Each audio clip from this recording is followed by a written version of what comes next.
आगे स्टार्ट करेंगे।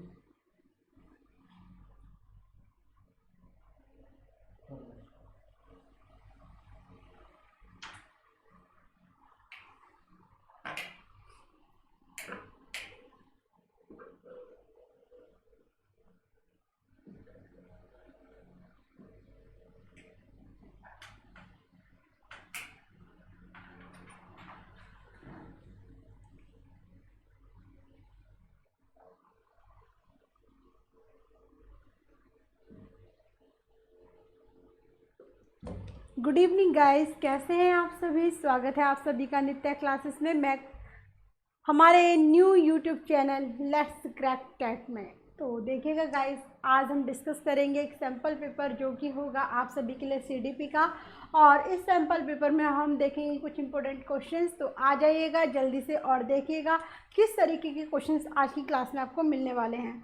तो स्टार्ट करें क्लास को। एक बार बता दीजिएगा मेरी वॉइस वीडियो दोनों ओके हैं, फिर क्लास को स्टार्ट करते हैं।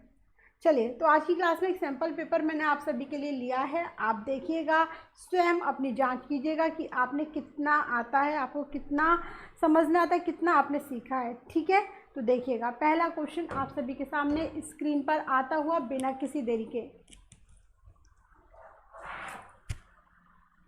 पहला क्वेश्चन आप सभी को स्क्रीन पर दिख रहा होगा। हेलो नमित, गुड इवनिंग, कैसे हैं आप। तो देखिएगा पहला क्वेश्चन क्या है। बाल मनोविज्ञान में अध्ययन किया जाता है। बाल मनोविज्ञान में अध्ययन किया जाता है बालक के जन्म से लेकर बाल्यावस्था तक का, बालक के जन्म से लेकर पूर्व गर्भ अवस्था से लेकर किशोर अवस्था तक का, बालक के जन्म से लेकर प्रौढ़ अवस्था तक का, या फिर बालक के जन्म से लेकर युवा अवस्था तक का। तो बताइएगा बाल मनोविज्ञान में अध्ययन किया जाता है, किसका अध्ययन किया जाता है, जल्दी से बताइएगा पहला क्वेश्चन। और जवाब भी अच्छे से दीजिएगा। इस क्वेश्चन का सही जवाब, गुड आफ्टरनून संजय कुमार जी। तो जल्दी से बताइएगा पहला क्वेश्चन आप सभी के सामने है, क्या होगा इस क्वेश्चन का आंसर। कमेंट के जरिए जल्दी से बताइएगा। पहले का बी आंसर मिला है मुझे, बाकी सभी जो भी है क्लास में सभी आंसर दीजिएगा। पहला क्वेश्चन सेकंड ऑप्शन आप सभी की तरफ से मुझे मिलने लगा है। वंदना जी ने भी बी आंसर बताया, नमित जी ने भी बी आंसर बताया, तो बिल्कुल सही जवाब। बाल मनोविज्ञान किससे कहते हैं। देखिए, बाल मनोविज्ञान वह मनोविज्ञान है जिसमें बच्चे के जन्म से पूर्व, अर्थात जब बच्चा गर्भ अवस्था में होता है तब से लेकर किशोर अवस्था तक का वर्णन इसमें किया जाता है, जिसमें उसकी प्रत्येक पहलू की जांच की जाती है। तो सही जवाब आपका बी ऑप्शन, जैसा कि आप सभी ने बताया है, राइट आंसर। देखिएगा बी ऑप्शन बिल्कुल सही जवाब है। ठीक है, नेक्स्ट क्वेश्चन देखिएगा। बाल मनोविज्ञान का अध्ययन निम्नलिखित में से किसके लिए सर्वाधिक आवश्यक है। माध्यमिक शिक्षक के लिए, विश्वविद्यालय के शिक्षक के लिए, प्राथमिक शिक्षक के लिए, या उपरोक्त सभी के लिए। तो जल्दी से बताइएगा बाल मनोविज्ञान का अध्ययन निम्नलिखित में से किसके लिए सर्वाधिक मान्य है। सेकंड क्वेश्चन इस क्लास का, सभी जवाब दीजिएगा। क्या होगा इस क्वेश्चन का आंसर, जल्दी से दीजिएगा कमेंट करके। भाई सभी के सभी बताइएगा सेकंड क्वेश्चन का जवाब क्या होगा। बाल मनोविज्ञान का अध्ययन निम्नलिखित में से किसके लिए सर्वाधिक आवश्यक होता है। माध्यमिक, विश्वविद्यालय, प्राथमिक, या उपयुक्त सभी। देखिए डी आंसर मुझे मिला है और सी आंसर भी मुझे मिला है। यहाँ पर जब भी आप देखते हो उपयुक्त सभी, तो वहाँ पर जो आपके सोचने विचारने की शक्ति है ना, वो बिल्कुल शून्य हो जाती है, तो आप डी आंसर देने लगते हैं। लेकिन गलत जवाब है। बाल विकास की हम बात कर रहे हैं, बाल मनोविज्ञान की हम बात कर रहे हैं। तो आपने देखा होगा बाल मनोविज्ञान का अध्ययन किसमें किया जाता है भाई। तो बाल मनोविज्ञान जिसमें बच्चों के विज्ञान का अध्ययन, बच्चों के हर एक व्यवहार का अध्ययन किया जाता है। तो सही जवाब कौन सा होगा, प्राथमिक शिक्षक के लिए। तो जिन्होंने भी ऑप्शन सी दिया है बिल्कुल सही जवाब है।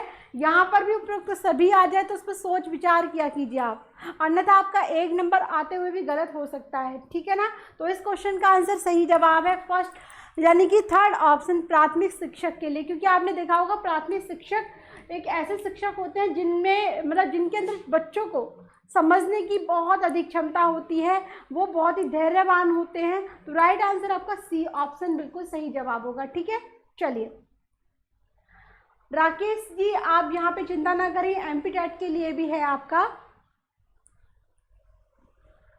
नेक्स्ट देखिएगा, इनमें से किस प्रकार के विकास पर आनुवंशिकता एवं वातावरण का प्रभाव पड़ता है?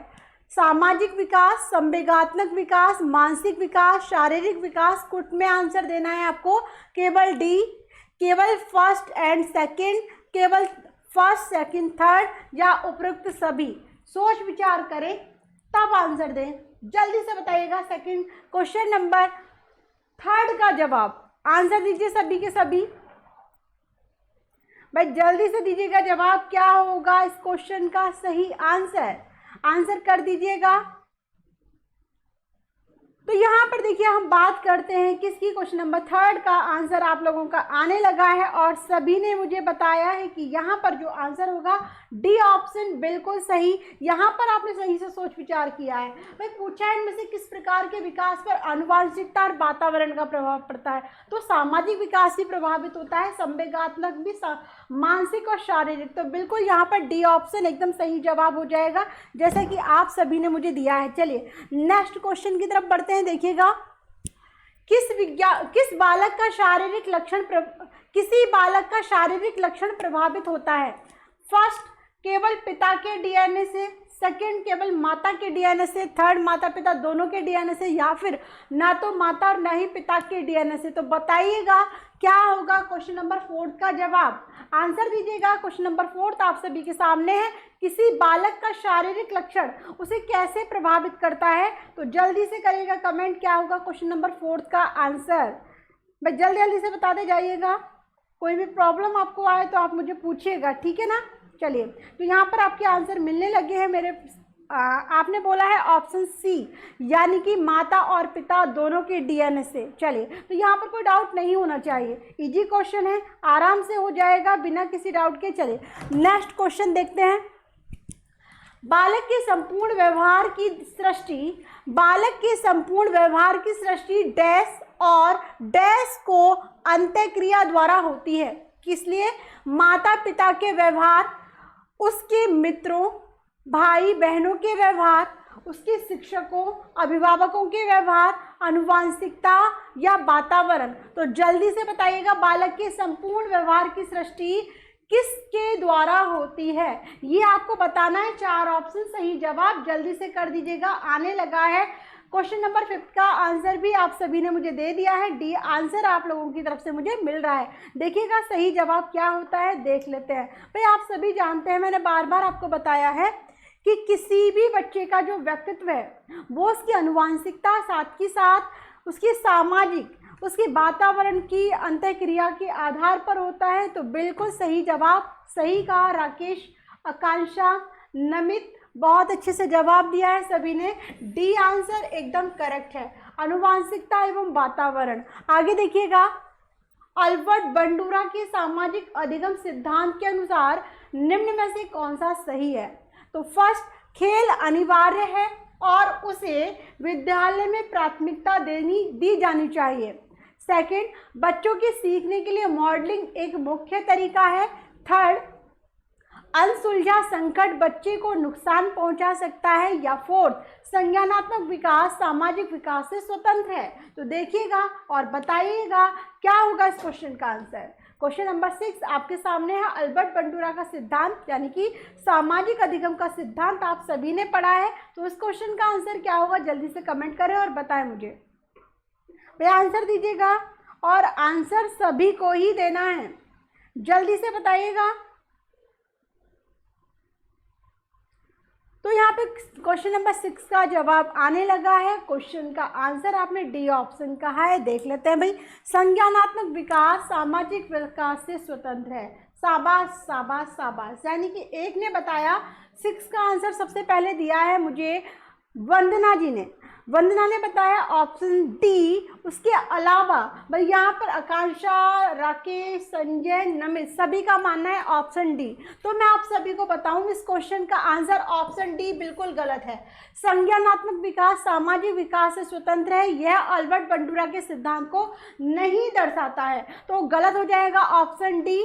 बात करें ऑप्शन फर्स्ट की, तो खेल अनिवार्य है, उसे विद्यालय में प्राथमिकता देनी चाहिए, यह अल्बर्ट बंडूरा के सिद्धांत पर आधारित नहीं है। बात करें सेकंड ऑप्शन की, तो बच्चों के विकास, बच्चों के सीखने के लिए मॉडलिंग एक मुख्य तरीका है, यानी कि बी ऑप्शन इस क्वेश्चन का बिल्कुल सही जवाब है। ठीक है, राइट आंसर क्या होगा? सी आंसर, वो सेकंड ऑप्शन, बच्चों के सीखने के लिए मॉडलिंग, यानी कि अल्बर्ट बंडूरा ने मॉडलिंग को एक मुख्य स्थान दिया है और कहा है कि बच्चा भाई किसके द्वारा? अनुकरण के माध्यम से सीखने की कोशिश करता है। तो राइट आंसर कौन सा हो जाएगा? सेकंड आंसर इस क्वेश्चन का बिल्कुल सही जवाब होगा, बी ऑप्शन। हेलो ममता सिंह जी, नेक्स्ट क्वेश्चन देखिएगा, क्वेश्चन नंबर 7।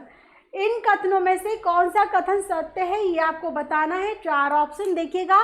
शिक्षक द्वारा प्रश्न पूछना संज्ञानात्मक विकास में बाधक है।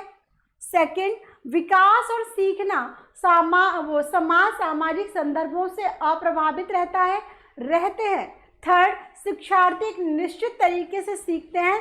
फोर्थ, खेलना संज्ञान और सामाजिक दक्षता के लिए सार्थक है। तो बताइएगा क्या होगा इस क्वेश्चन का आंसर, कौन सा कथन आपके द्वारा सत्य है? तो जल्दी से कमेंट करके बताइएगा, आंसर दीजिएगा सभी के सभी। भाई आंसर मिलना चाहिए, बिल्कुल बी आंसर होगा क्वेश्चन नंबर 6 का। और क्वेश्चन नंबर 7 आपके सामने है, ममता जी ने दिया है सबसे पहले आंसर कि विकास और सीखना सामाजिक संदर्भों से अप्रभावित रहते हैं। चलिए तो देखिए बी आंसर और डी आंसर, मुझे 2 ऑप्शन आप लोगों के मुझे मिले हैं। तो राइट आंसर क्या होगा देख लेते हैं। भाई इनमें पूछा है कि कौन सा कथन सत्य है, तो देखिए पहले ऑप्शन को देखिएगा, शिक्षक द्वारा प्रश्न पूछना संज्ञानात्मक विकास में बाधक नहीं होता, सहायक होता है, इसीलिए आपका पहला ऑप्शन गलत हो जाएगा।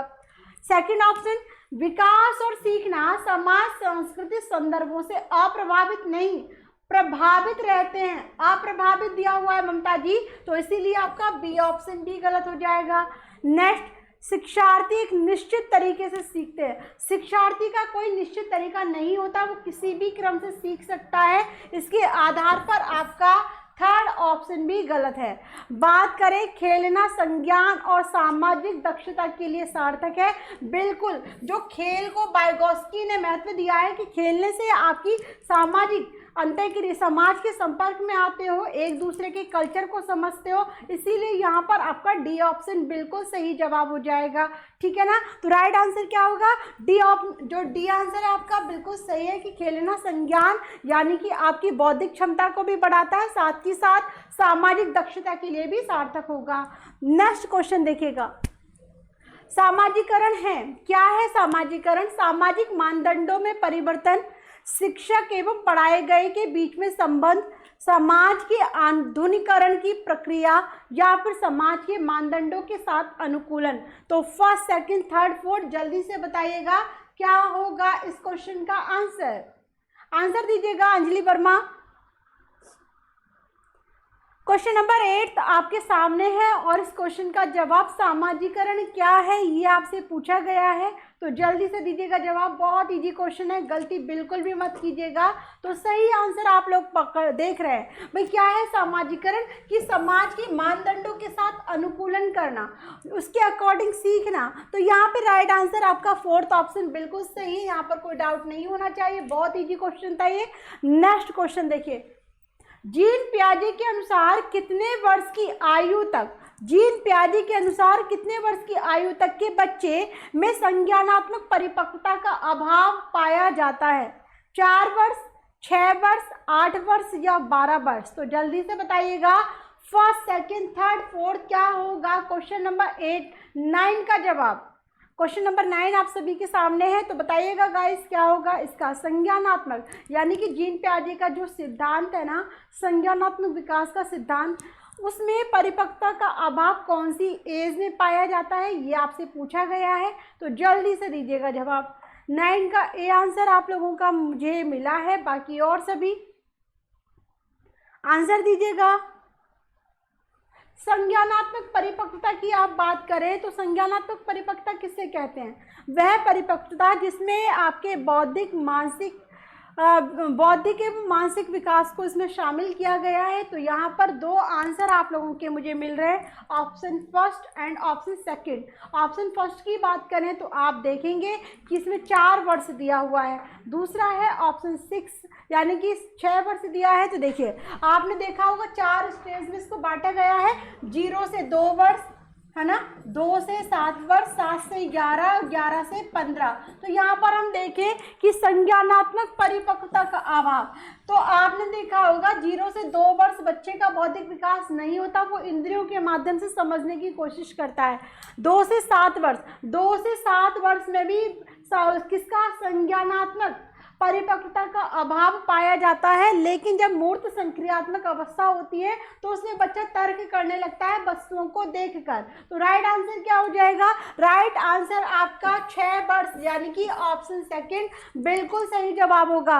वंदना जी, 12 वर्ष का बच्चे में तो बौद्धिक विकास यानी कि संज्ञानात्मक परिपक्वता बहुत अधिक पाई जाती है। तो आप डी आंसर बिल्कुल भी ना लगाएं।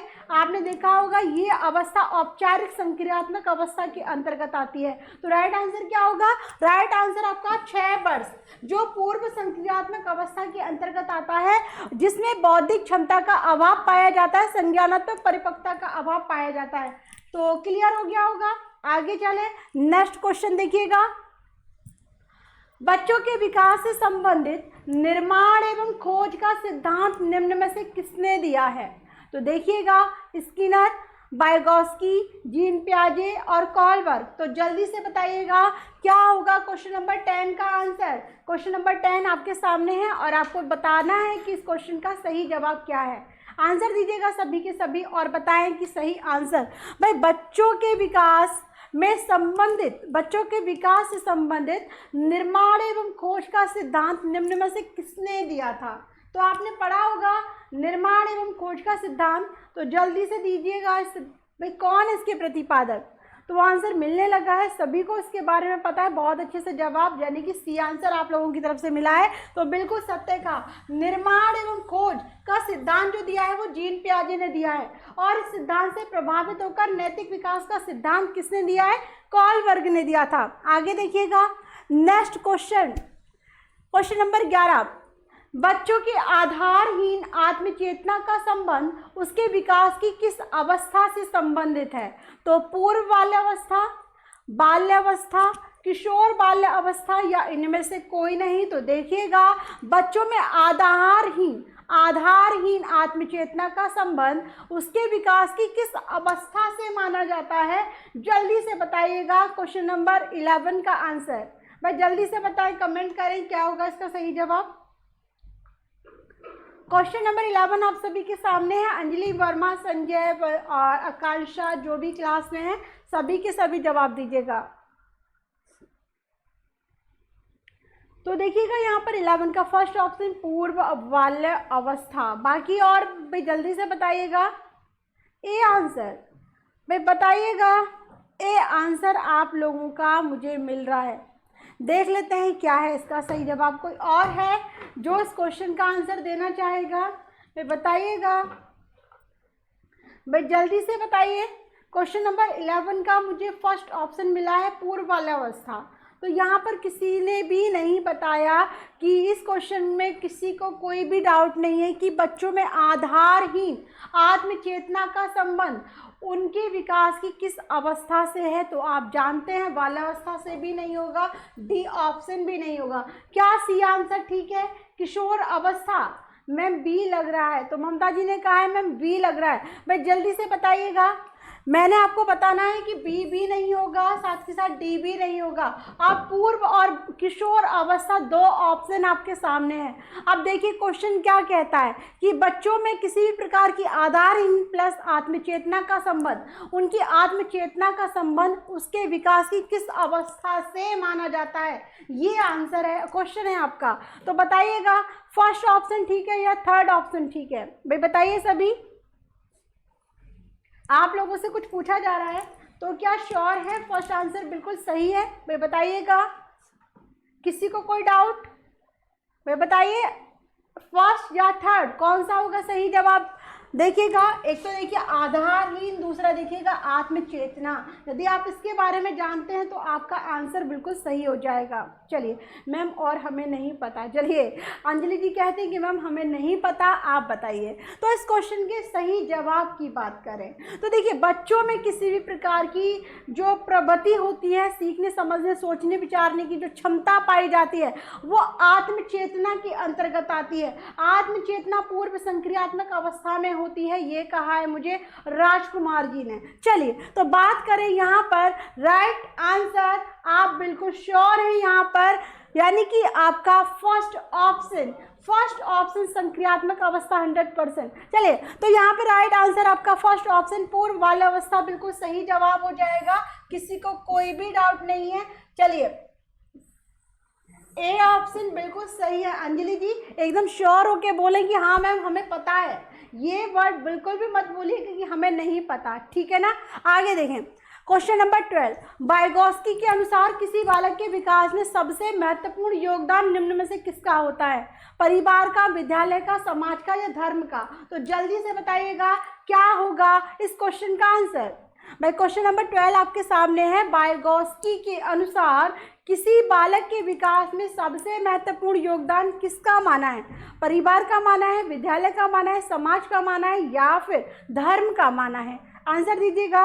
12 का सी आंसर आप लोगों ने मुझे बताया है, यानी कि वंदना जी का सबसे पहले आंसर मुझे मिला है। बाकी सभी तो देखिएगा बहुत इजी क्वेश्चन है। आप जानते हैं कि वाइगोत्स्की ने सामाजिक सांस्कृतिक सिद्धांत दिया है जिसमें समाज को एक महत्वपूर्ण दर्जा दिया है, तो बिल्कुल सही जवाब सी आंसर इस क्वेश्चन का सही जवाब होगा।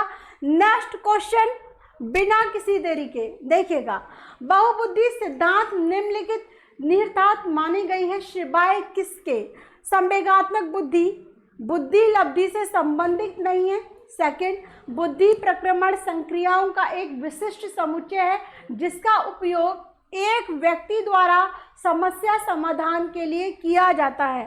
थर्ड, विषयों को विभिन्न तरीकों से प्रस्तुत किया जा सकता है। फोर्थ, विविध तरीकों से सीखने का आकलन किया जा सकता है। तो जल्दी से बताइएगा बहुबुद्धि सिद्धांत भाई किसके आधार से, यानी कि कौन सा एक ऑप्शन है जो उससे बिल्कुल अलग अर्थ को प्रकट करता है? जल्दी से बताइएगा फर्स्ट, सेकंड, थर्ड, फोर्थ सही आंसर क्या होगा इस क्वेश्चन का। क्वेश्चन नंबर आपके सामने है 13 और इसका जवाब क्या होगा ये आपको बताना है।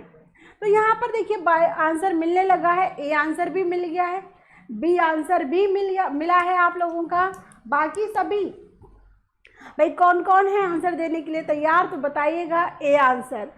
चलिए तो देखिए यहाँ पर आपका आंसर ए आंसर मुझे मिला है, बी आंसर मुझे मिला है। चलिए देख लेते हैं।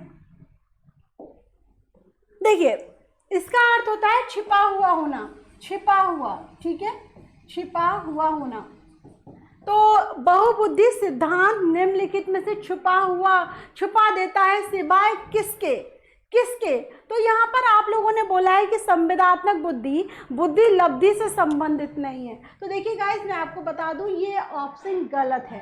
भाई यहाँ पे कुछ ऐसा ऑप्शन है जो कि सत्य तो है लेकिन वो छुपा दिया गया है। तो आपको मैं बताऊं बहुबुद्धि सिद्धांत जो हार्वर्ड गार्डनर के द्वारा दिया गया है और इस सिद्धांत में बताया गया है कि कोई भी व्यक्ति विभिन्न तरीकों से सीखने, मतलब विभिन्न तरीके से किसी भी कार्य को पूर्ण कर सकता है। तो राइट आंसर आपका फोर्थ ऑप्शन, विविध तरीकों से सीखने का आकलन किया जा सकता है, यानी कि आपका सिवाय बुद्धि लब्धि, यानी कि बहुबुद्धि सिद्धांत निम्नलिखित में निरर्थक अर्थ रखता है सिवाय किसके? तो डी ऑप्शन इस क्वेश्चन का बिल्कुल सही जवाब होगा। फर्स्ट, सेकंड, थर्ड इन तीनों को नहीं है, यानी कि फोर्थ ऑप्शन इसके अंतर्गत विविध तरीके से एक बुद्धि में आपका 1, 2 या 3 तरीके से कार्य कर सकते हैं, लेकिन विभिन्न बुद्धि का समावेश उसमें शामिल नहीं कर सकती है। तो राइट आंसर आपका फोर्थ ऑप्शन 100% सही होगा, ठीक है ना। और मैंने पढ़ाया भी है आपको ये क्वेश्चन भी लिया है और आपको बहुबुद्धि सिद्धांत के बारे में भी समझाया है। देखिए नेक्स्ट क्वेश्चन देखिएगा, जो बुद्धि सिद्धांत बुद्धि में सम्मिलित मानसिक प्रक्रियाओं जैसे पराघटक और बुद्धि द्वारा लिए जा सकने वाले विविध रूपों जैसे सृजनात्मक बुद्धि को शामिल करता है वह है क्या है? स्पीयरमैन का जी कारक, स्टर्नबर्ग का बुद्धिमत्ता का त्रितंत्र सिद्धांत, या फिर बुद्धि का सार्वभौमिक सिद्धांत, और नेक्स्ट है थर्स्टन का प्राथमिक मानसिक योग्यताओं का सिद्धांत। तो आंसर दीजिएगा। ये क्वेश्चन भी मैंने आपको समझाया है, तो जल्दी से मुझे बताइएगा। भाई क्वेश्चन नंबर आपके सामने 14 है और इस क्वेश्चन का आंसर क्या होगा, जल्दी से कमेंट करके बताएं आप सभी। बहुबुद्धि सिद्धांत पढ़ा है नमिता आपने? उस सिद्धांत में हर्बर्ट गार्डनर कहता है कि प्रत्येक व्यक्ति में जरूरी नहीं कि सभी प्रकार की बुद्धि का समावेश हो सकता है कोई इंटेलिजेंट बच्चा गणित में अच्छा हो लेकिन उसका हिंदी वीक हो सकता है कि वो गणित और अंग्रेजी और हिंदी तीनों में अच्छा हो लेकिन वो साइंस में वीक हो। तो ये कहा गया है कि एक बच्चे में जरूरी नहीं सभी प्रकार की बुद्धि पाई जाती हो। उसी के अकॉर्डिंग ये क्वेश्चन पूछा हुआ था आपसे। स्पीयरमैन का जी कारक सिद्धांत और 14 का डी भी मुझे मिला है। देख लेते हैं थर्स्टन का प्राथमिक मानसिक योग्यताएं का सिद्धांत। तो सही जवाब यहाँ पर कौन सा होगा, देख लेते हैं। यहाँ राइट आंसर बिल्कुल सही कहा आपने, स्पीयरमैन का जी कारक सिद्धांत बिल्कुल इसका सही जवाब है। भाई जो बुद्धि सिद्धांत बुद्धि में सम्मिलित उसकी मानसिक क्रियाएं जैसे कि उसका पराघटक, संरचनात्मक घटक और बुद्धि द्वारा किए जा सकने वाले विविध रूपों जिसमें सृजनात्मक बुद्धि को शामिल करता है वह कौन सा कहलाता है, तो स्पीयरमैन का जी कारक सिद्धांत एकदम करेक्ट जवाब है। हेलो स्वाति, डी आंसर नहीं होगा इसमें। चलिए तो नेक्स्ट क्वेश्चन की तरफ बढ़े, कोई डाउट हो तो पूछेगा। आगे चलें। प्रदीप जी बिल्कुल सही कहा है। संजय जी आगे देखिएगा। देखिए बुद्धि लब्धांक, ये बुद्धि है यहाँ पर। बुद्धि लब्धांक के आधार पर विभिन्न समूहों में विद्यार्थियों का वर्गीकरण उनकी स्वयं गरिमा डैश और उनके शैक्षणिक निष्पादन को डैश। तो यहाँ पर देखिए बढ़ाता घटाता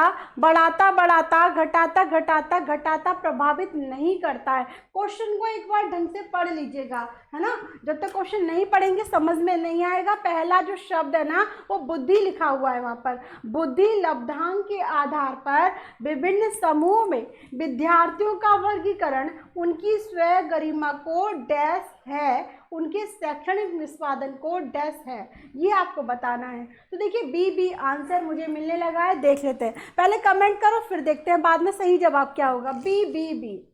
चलिए बढ़ाता देखेंगे क्या होगा भाई। तो यहाँ पर आपका बी आंसर, ए आंसर मुझे मिला है। भाई ममता जी कहाँ पर हो आप, आंसर दीजिएगा। चलिए अंजलि जी बहुत बहुत धन्यवाद। देखिए भाई आपसे पूछा है बुद्धि लब्धांक, मैंने कहा पहला शब्द जो लिखा है वहाँ बुद्धि लब्धांक है। मान लीजिए किसी बच्चे का बच्चे के आईक्यू के आधार पर हम बच्चों को वर्गों में विभाजित कर दें।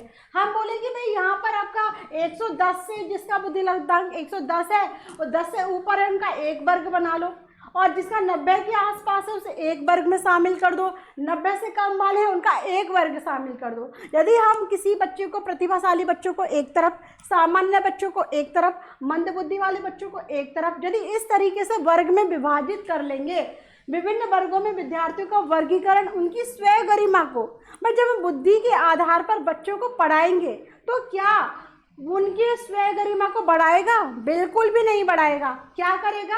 घटाएगा। भाई उनका जो उनकी मानसिक शक्ति है, जो उनका आईक्यू है, जो उनकी मतलब कह सकते हैं स्वयं गरिमा, वो उसको क्या है घटाता है, उसे बढ़ाता नहीं है। साथ ही साथ और उनके शैक्षणिक निष्पादन को, और जो वो सीखने के लिए वहाँ पर आए हैं उससे बच्चे क्या होते हैं, किसी भी प्रकार से प्रभावित नहीं होते हैं। तो राइट आंसर क्या हो जाएगा? डी आंसर इस क्वेश्चन का बिल्कुल सही जवाब है। कोई डाउट हो तो पूछेगा।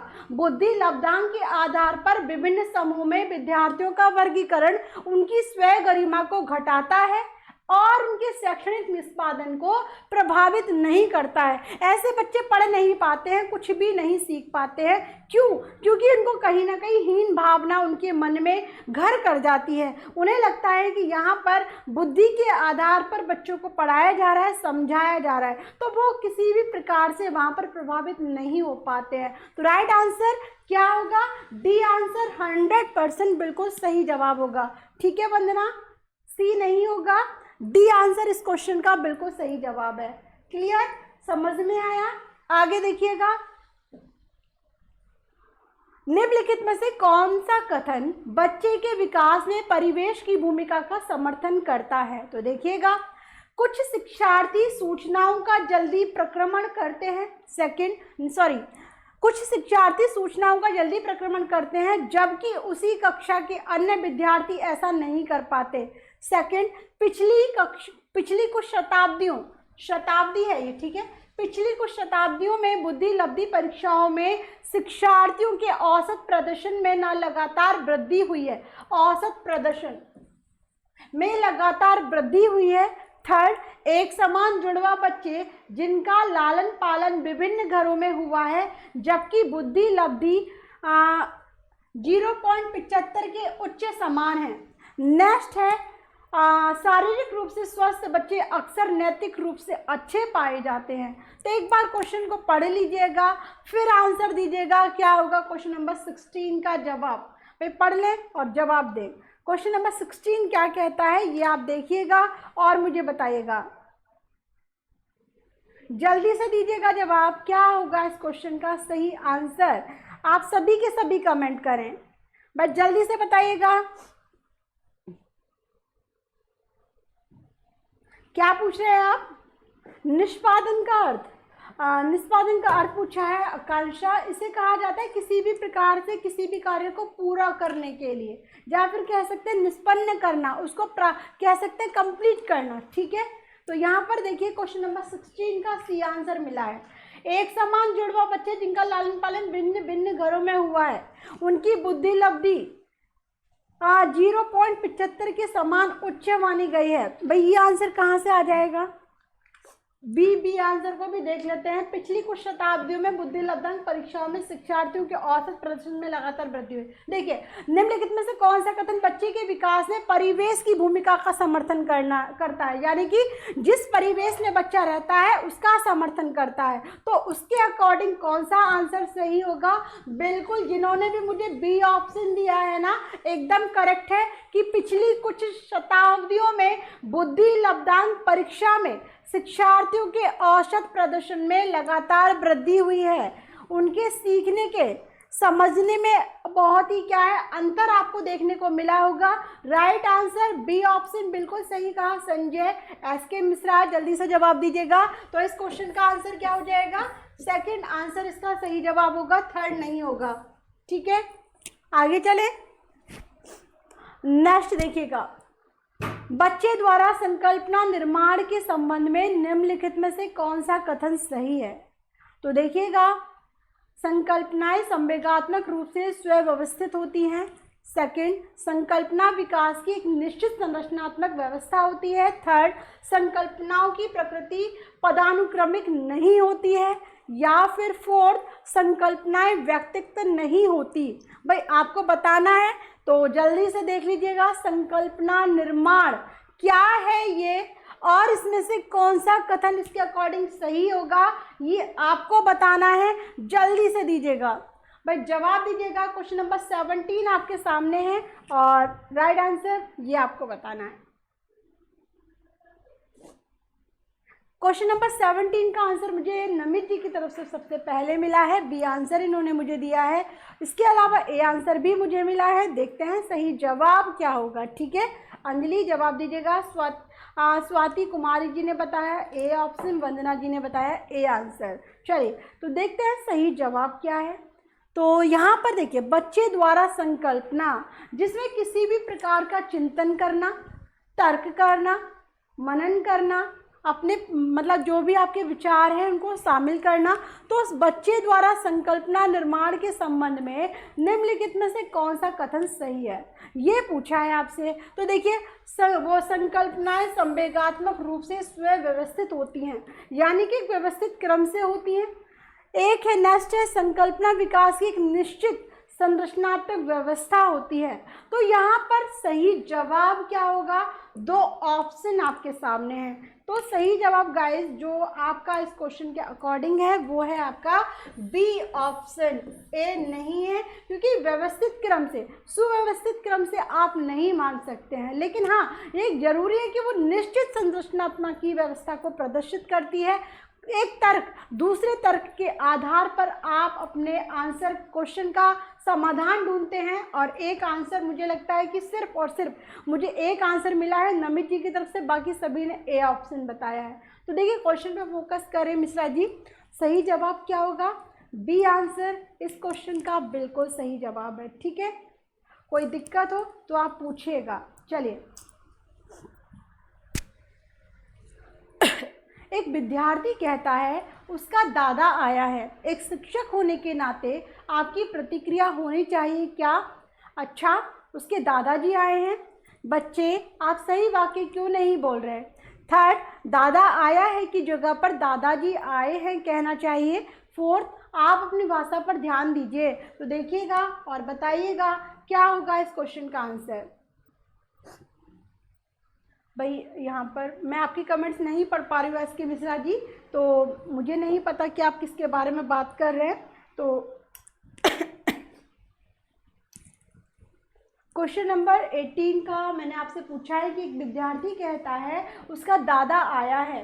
एक शिक्षक होने के नाते आपकी प्रतिक्रिया क्या होगी ये आपको बताना है। तो यहाँ पर सी आंसर भी मिला है और ए आंसर भी मिला है। देखते हैं, दादा आया है की जगह पर दादाजी आए हैं कहना चाहिए, और फर्स्ट ऑप्शन कहता है कि अच्छा उसके दादाजी आए हैं। चलिए तो देखते हैं भाई क्या होगा इसका जवाब।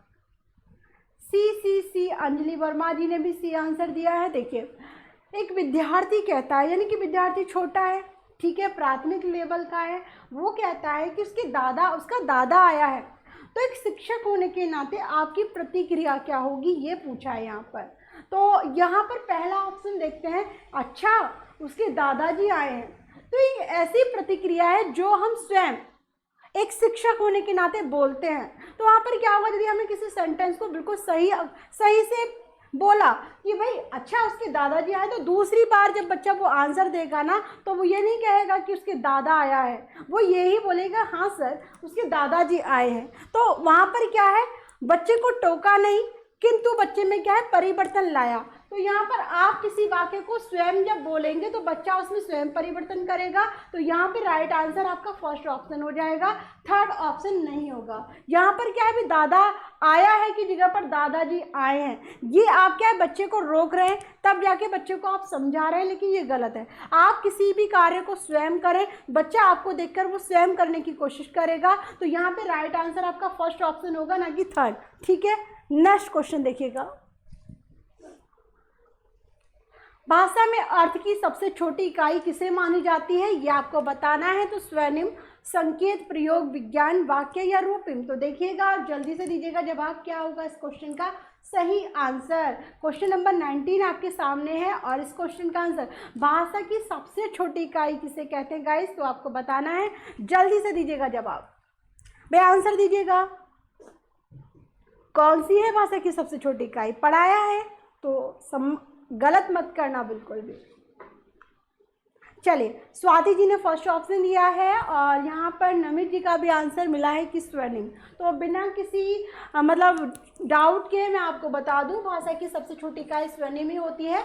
जो आपने देखा होगा स्वर्णिम क्या होती है, भाषा की सबसे छोटी इकाई जिसके हम खंड नहीं कर सकते, जिसके हम टुकड़े नहीं कर सकते। जैसे कि आपने देखा होगा वर्ण के हम टुकड़े नहीं कर सकते ना, इसी प्रकार स्वर्णिम वर्ण के आधार पर वर्ण की तरह ही होता है स्वर्णिम। रूपिम नहीं होगा वंदना।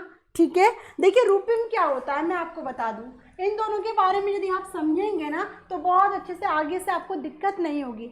भाषा में अर्थ की सबसे छोटी इकाई जब सबसे छोटी पूछी जाए तो स्वर्णिम होती है, जहाँ आप इसे वर्ण के नाम से भी याद कर सकते हैं। जैसे कि आपने देखा होगा क है ना, म, और यदि आप देखें ला, ये क्या है, वर्ण है जिसके आप टुकड़े नहीं कर सकते। बात करें रूपिम किसे कहते हैं, तो आप इसे शब्द के तौर पे याद कर सकते हैं, यानी कि स्वर्णिम को जोड़कर एक रूपिम बनाया जाता है, एक अर्थ निकाला जाता है। ये अर्थ की छोटी इकाई होती है। भाषा की सबसे छोटी इकाई कौन सी है भाई, स्वर्णिम। और यहाँ पर एक शब्द निकल कर आए तो उसे रूपिम कहा जाता है। जैसे कि हमने लिखा क्या, कमल। कमल क्या है, कमल शब्द से ही आपको याद आ जाएगा कि कमल का एक फूल होता है, तो उसे क्या कहा जाता है, रूपिम कहा जाता है। तीसरा होता है वाक्य विन्यास और चौथा होता है अर्थ विन्यास। ठीक है ना, ये चार होते हैं। भाषा जो होती है, भाषा को चार भागों में बांटा गया है, स्वर्णिम, रूपिम, वाक्य विन्यास और अर्थ विन्यास। तो राइट आंसर इस क्वेश्चन का फर्स्ट ऑप्शन होगा। नेक्स्ट देखिएगा क्वेश्चन नंबर 20, चिंतन में डैश शामिल है क्या, प्रतिमा, भाषा, कल्पना, प्रतिज्ञाप्ति, या फिर प्रतिमा, कल्पना, संकल्पना, प्रतिज्ञाप्ति, कल्पना, भाषा, संकल्पना, प्रतिज्ञाप्ति और प्रतिमा, भाषा, संकल्पना, प्रतिज्ञाप्ति। तो बताइएगा क्या होगा इस क्वेश्चन का आंसर, जल्दी से दीजिएगा। देखिएगा अर्थ की पूछा है, लेकिन क्वेश्चन क्या कह रहा है भाई, भाषा में अर्थ की सबसे छोटी इकाई। यदि पूछा जाए ना शब्द के आधार पर सबसे छोटी इकाई, तो आपको रूपिम लगाना है। ठीक है, और भाषा की सबसे छोटी इकाई पूछे तो आपको क्या लगाना है, स्वर्णिम लगाना है। वंदना जी, चलिए देखिए नेक्स्ट क्वेश्चन, चिंतन में शामिल है क्या, भाई ये आपको देखना है तो कौन सा आंसर सही होगा। भाई मनीषा जी ने सबसे पहले आंसर दिया है, एस के मिश्रा जी ने भी कहा है बी ऑप्शन, बी आंसर बताया मिश्रा जी ने और सी आंसर बताया मनीषा जी ने। बाकी बी सी दो आंसर आप लोगों के मेरे सामने आए हैं। तो मैं आपको बता दूं चिंतन में क्या शामिल होता है, हमारी कल्पना, साथ में जो हमारी भाषा है वो संकल्पना, आप किसी प्रकार के विचार को शामिल करते हैं, प्रतिज्ञाप्ति जो आपके अंदर बहुत सारे सवाल आते हैं। तो यहाँ पे राइट आंसर क्या हो जाएगा, थर्ड ऑप्शन बिल्कुल सही जवाब है। कोई भी किसी को कैसा भी डाउट हो तो आप पूछे, ठीक है, पूछिएगा। यदि आपको कोई भी आंसर, कोई भी क्वेश्चन आपको समझ में नहीं आ रहा है तो आप पूछें। आगे देखें, नेक्स्ट क्वेश्चन की तरफ देखिएगा। लड़कियों को घर के कामकाज में अधिक ध्यान देने के लिए कहना डैश को दर्शाता है। तो रूढ़िबद्धता, प्रगतिशील चिंतन, मनोवैज्ञानिक चिंतन या मनोवैज्ञानिक प्रवृत्ति। क्या होगा इस क्वेश्चन का आंसर, आंख बंद करके लगा दीजिएगा, बिल्कुल सही जवाब। भाई जानते हैं कि आप, भाई क्या होगा इस क्वेश्चन का आंसर, जल्दी से बताइएगा।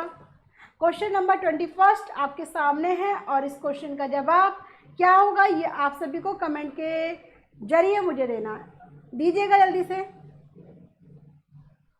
तो यहां पर देखिएगा, मैं जल्दी से बताइएगा 21 का ए आंसर, बहुत बढ़िया जवाब। क्योंकि आप सभी जानते हैं रूढ़िबद्धता, जो पीढ़ी, जो सदियों से जो बॉयज़ और गर्ल्स यानी कि मेल फीमेल के प्रति जो हमारा विचारधाराएं हैं, जो पुरानी सोच है जो चलती आई है, यानी कि रूढ़िबद्धता को दर्शाता है, बिल्कुल सही जवाब होगा। यानी कि इस क्वेश्चन का जो आंसर है आप लोगों ने मुझे दिया है ए ऑप्शन, बिल्कुल करेक्ट है, रूढ़िबद्धता।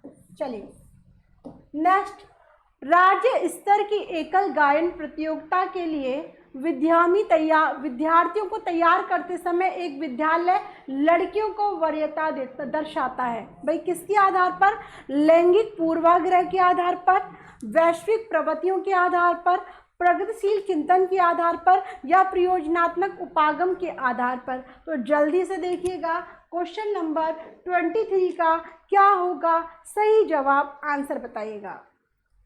भाई जल्दी से दीजिएगा 23 का, जल्दी से बताइएगा मुझे। राज्य स्तर की एकल गायन प्रतियोगिता के लिए विद्यार्थियों को तैयार करते समय एक विद्यालय लड़कियों को वरीयता दर्शाता है, किसके आधार पर ये आपको बताना है। तो बिल्कुल कोई भी डाउट नहीं होना चाहिए, क्योंकि वहाँ पे लड़कियों की बात की गई है तो लैंगिक पूर्वाग्रह को ही दर्शाता है, और ये आप सभी को बिल्कुल पता होगा इसके बारे में। चलिए एक और क्वेश्चन इसी से लिया है मैंने। एक शिक्षक लड़कियों को खेलकूद की अपेक्षा, देखिए एक शिक्षक लड़कियों को खेलकूद की अपेक्षा सिलाई बुनाई में अधिक ध्यान देने के लिए प्रेरित कर रहा है। तो शिक्षक का व्यवहार दर्शाता है किसकी ओर, रूढ़िबद्धता की ओर, प्रगतिशील चिंतन की ओर, मनोवैज्ञानिक चिंतन की ओर या फिर मनोवैज्ञानिक प्रवृत्ति की ओर। तो बताइएगा भाई क्या होगा इस क्वेश्चन का जवाब, आंसर दीजिएगा। बहुत बढ़िया, शाबाश, बहुत अच्छे से समझ चुके हैं लैंगिक पूर्वाग्रह को, रूढ़िबद्धता को। तो यहाँ पर आपका सही जवाब फर्स्ट ऑप्शन हो जाएगा। ठीक है, अब देखिएगा नेक्स्ट क्वेश्चन। विद्यालय आधारित आकलन प्रारंभ किया गया था ताकि राष्ट्रों में विद्यालय शिक्षा संगठनों की शक्ति का विकेंद्रीकरण किया जा सके। सेकंड, सभी विद्यार्थियों के संपूर्ण विकास को निश्चित किया जा सके। थर्ड, विद्यार्थियों की उन्नति की बेहतर व्याख्या के लिए उनकी सभी गतिविधियों के नियमित अभिलेखन हेतु अध्यापकों को अभिप्रेरित किया जा सके। फोर्थ, विद्यालय अपने क्षेत्रों में विद्यमान अन्य विभिन्न विद्यालयों की तुलना में प्रतियोगिता द्वारा अपनी विशिष्टता का प्रदर्शन करने हेतु अभिप्रेरित हो सके। तो क्वेश्चन को पढ़े, आंसर को समझे, तभी आप बताएं कि विद्यालय आधारित आकलन प्रारंभ किया गया था ताकि किस लिए, ये आपको बताना है। तो जल्दी से दीजिएगा जवाब, क्या होगा क्वेश्चन नंबर 25 का सही जवाब। तो 25 का सी आंसर मुझे मिला है। देखते हैं भाई, देखते हैं यहाँ पर, विद्यार्थियों की उन्नति को बेहतर व्याख्या के लिए उनकी सभी गतिविधियों के नियमित अभिलेखन हेतु अध्यापकों को अभिप्रेरित किया जा सके। चलिए, विद्यालय आधारित आकलन प्रारंभ किया गया था ताकि, मैं जल्दी से बताइएगा, और भी हैं जो कोई चेंज या फिर यही आंसर सभी का है। तो यहाँ पर देखिएगा, यहाँ पर सभी का सी आंसर मुझे मिला है। डी आंसर भी प्रदीप जी ने मुझे दिया है, डी 24 का डी, अच्छा 24 का है वो। भाई इस क्वेश्चन का आंसर जो विद्यालय आधारित आकलन जो प्रारंभ किया गया था उसका जो मुख्य उद्देश्य था वो क्या था कि यहाँ पर सभी विद्यार्थियों के संपूर्ण विकास को निश्चित या फिर कह सकते हैं सुनिश्चित किया जा सके। तो राइट आंसर आपका सी आंसर ना होकर इस क्वेश्चन का सही जवाब क्या होगा? इस क्वेश्चन का सही जवाब देखिए, ये भी बिल्कुल सही जवाब है आपका कि विद्यार्थियों की उन्नति को बेहतर व्याख्या के लिए, जब विद्यार्थियों की उन्नति की बेहतर व्याख्या के लिए उनकी सभी गतिविधियों को शामिल किया जाएगा, नियमित अभिलेख हेतु अध्यापकों को क्या है भाई अभिप्रेरित किया जाएगा। लेकिन किसके लिए भाई? किसके लिए? विद्यार्थियों के लिए। तो यहाँ पर जो बोर्ड ने इस क्वेश्चन को सही जवाब मतलब सही माना है आंसर, वो आपका सेकंड ऑप्शन है कि सभी विद्यार्थियों के संपूर्ण विकास को निश्चित किया जा सके या फिर सुनिश्चित किया जा सके। तो राइट आंसर आपका सही जवाब बी आंसर होगा, ना कि सी आंसर। कोई डाउट है तो पूछेगा। चलिए, हाँ स्वाति जी, आप सीटेट के लिए भी सही जगह पर आए हो। यहाँ पर सीटेट की प्रिपरेशन भी बिल्कुल कराई जाती है। तो देखिएगा भाई, यहाँ पर आप सभी जानते हैं कि आपको ऑनलाइन क्लासेस बिल्कुल फ्री यहाँ पर मिल रही हैं, जिसमें सुपर टेट, यूपी टेट और एमपी टेट, री टेट, सी टेट सारी की सारी क्लासेस आपको दी जाती हैं। ठीक है, नेक्स्ट क्वेश्चन देखिएगा 26। डैश के अतिरिक्त निम्नलिखित सभी सीखने के रूप में आकलन को बढ़ावा देते हैं। भाई पढ़िएगा, शिक्षार्थियों को आंतरिक पृष्ठ पोषण लेने के लिए कहना। सेकंड, अवसर लेने हेतु शिक्षार्थियों के लिए एक सुरक्षित वातावरण का निर्माण करना। थर्ड, पढ़ाए गए विषय पर मनन करने के लिए शिक्षार्थी को कहना। फोर्थ, जितनी संभावना हो शिक्षार्थियों को लगातार परीक्षण देना। तो जल्दी से बताइएगा। बिल्कुल वंदना जी, सी आंसर से बेस्ट आंसर बी है। ठीक है, जल्दी से बताइएगा।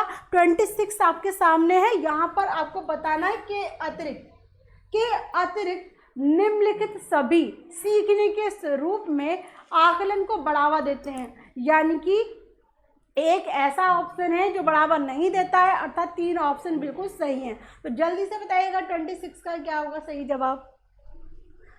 मैं आंसर दीजिएगा। 26 आपके सामने है और वंदना जी और नमी जी ने बहुत अच्छे से आंसर दिया है।